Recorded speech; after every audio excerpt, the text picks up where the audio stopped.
Hi everyone and welcome back to my Art Silk. Today I'm going to be showing you when and how to refill your Copic markers. One of the good things about Copic markers is that they're refillable. So instead of buying a whole new marker when they run dry, you go and buy the refill or the various ink bottles. Today, as I had to refill several in my collection, I thought I'd show you guys how I fill them up. So all the Copic markers can be refilled: the Chow, the Sketch, the Original and the Wide. Copic sells a various ink for every single colour, and they come in these little bottles. They have a screw top lid and dashes down the side, so this can help you to see how much you need to fill your markers. You can store them horizontal or upright. The amount they can refill varies from marker to marker, but it's roughly 11 or 12 times for the Sketch and 15 for the Chow. So you buy one bottle of various ink and you can refill your Chow marker 15 times.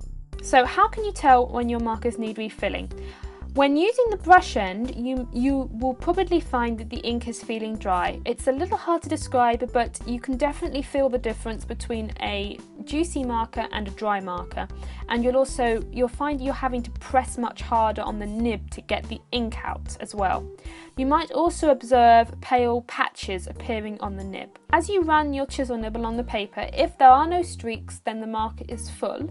If streaks are appearing, then the marker is running low, and from my personal experience, I found the more streaks, the less ink the marker has. For example, this red marker is completely out of ink, while this green one is running low but still has a bit of ink left. As the marker runs out of ink, you have to scrub harder on the nibs to get the ink out, and this can damage them.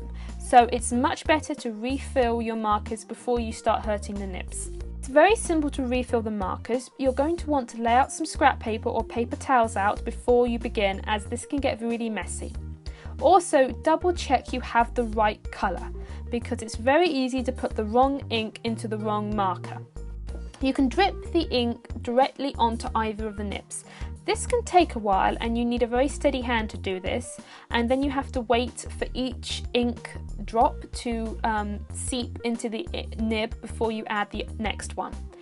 My favourite way of refilling the markers is to take out the chisel nib, and I just pull it out with my fingers. Then I take the bottle and I drop the ink into the marker this way.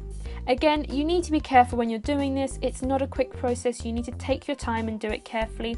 I like to hold the bottle like this, with the base resting between the thumb and the first finger of my hand. I find it steadier that way.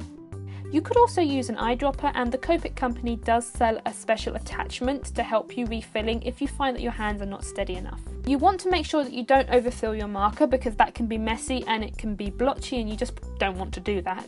So you can use the dashes down the side of the various ink bottle to help you gauge how much you're putting into your marker. I use 2 dashes to refill the sketch markers and 1.5 for the Chow.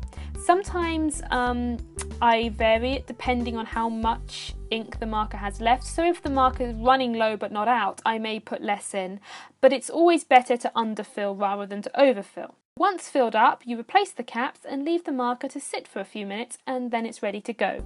Refilling the markers is really helpful and can be very cost effective, especially if you use markers all the time.